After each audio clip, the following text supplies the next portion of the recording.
All right, welcome back to the Game Podcast with MB. So Aaron Noland just committed today, the 4-star out of Georgia. But first, I want to get into some Ohio State basketball news. Before we start, let's get into some Ohio State basketball news. And the first thing I want to talk about is Jamison Battle, the guy from Minnesota who just transferred to Ohio State. He's a 6'7", 225 wing out of Minnesota. He's a fifth-year senior. He averaged around 15 points a game last season, and this is a really good addition for the Buckeyes. His career percentage from three-point land is 36%. He's a big, tall wing. He's what you call a professional scorer. He can get it anyway. He goes at his own pace. You know, he's more of a spot up shooter. That's what I think. That's going to be what he's best at. And also as a movement shooter, that's what he's best at. But he's a professional scorer. He's not going to be an athlete, but he's going to be a great scorer, consistent type of guy, which I think Ohio State basketball we kind of need. Now I'm not going to lie, I haven't been paying attention to Ohio State basketball for a while. For a couple years now, but I've been trying to get back into it. But this is a really good move. We need consistency. We need guys that can score on a consistent basis, and he can do that. He likes to shoot over people. So just want to get a brief. I just want to talk about this briefly before we get into the Aaron Noland news. That's it. He's going to be consistent. He's going to be a professional scorer. He's a fifth-year senior, so hopefully he can, contribute. He can contribute, and hopefully we can go far in the tournament. Hopefully. So all right, so to the main news, but the people that I want to talk about. So Ohio State just landed Aaron Noland out of Georgia, 4-star. This is another great commitment for the Buckeyes. Another feather in cap for Ryan Day and all those guys. And on offense, he's a talented kid. Watching a lot of film. The guy threw for 4,000 and for his junior season. He threw for 4,995 yards, 55 touchdowns, 4 picks, 42 yards. He rushed for 42 attempts. 156 rushing yards and 6 touchdowns, right? Which is kind of surprising because most people are comparing him to Michael Vick, and he's left-handed, he's black. I'm not gonna get into the race thing, but he's athletic. But what's kind of surprising is that the rushing. Hold on. The rushing yards are not as it's not really a lot, and his rushing touchdowns are not a lot. Usually from dual threat quarterbacks, their rushing yards are usually up. They have a lot more rushing touchdowns.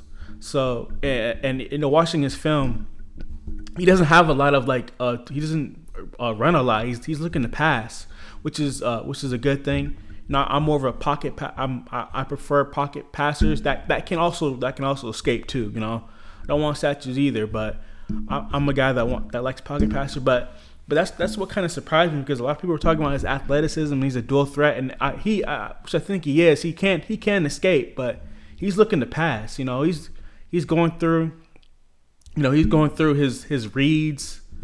He's sitting there back going. Looking to pass. Of course, he played with Jelani Thurman, who's another freak, which we're going to talk about in future episodes. But so this is another great pick. Now, something that I think he does need to get better at. I would love him to get better at his timing. Sometimes he kind of throws the ball a little bit too late, and his receivers have to stop and get the ball, and also leading his receivers. That's something that I want him to get a little bit better at, stepping into his throws. But he definitely has the talent. Also, he's a lefty, which I love. So I'm gonna be supporting him a lot. I'm interested in seeing what he can do. And yeah, that's pretty much it about those guys. And also, we'll talk about the other talking. I want to get into the other tweet to a tweet about get into this tweet that. Hold on. Why can't I think of his name? Oh, JJ Smith. Again, we're not done saying that we're not done yet. I mean, hopefully that we can get more. We can get more momentum, especially on the defensive side. That's what I was trying to say. Hopefully, we can get more momentum on the defensive side. We need that really badly. Hopefully, we can get the offense is it's going well right now. I think recruiting we're on a run right now. But now we need to get those defensive guys. We need to get those defensive ends, those safeties everywhere. So hopefully we can go on a run there. I think June 16th is going to be a huge day. That's further down the line. We're going to talk about that again. But that's a huge day. But hopefully we can get this momentum on the defensive side. So there's a little bit more. So let's talk about the injuries, I guess, for Ohio State. So I think Steele Chambers was hurt. I forgot who the other players, but this has been kind of an issue the past year or so. The injuries are piling up again. People are saying it might be the field or the turf. I mean, it's kind of looking like that, and I think they need to look into this. But I'm not sure. Ohio State's they can be kind of stingy with their money. They're kind of they're not really. I heard they're kind of like they don't have a lot of money. They have some money issues, but I don't know. This is going to be a concern, and this could hurt us again. Again, like last year, we were so talented. When healthy, you saw what happened when we were healthy, right? We can compete with anybody. Again, this has been an issue, but hopefully this won't be as bad. But again, more injuries are happening. But that's all I really want to talk about. Aaron Noland commits. This is another feather in the cap for Ohio State and Ryan Day. But that's all I wanted to come here and talk about. All right, guys. See y'all then. Have a great day. All right.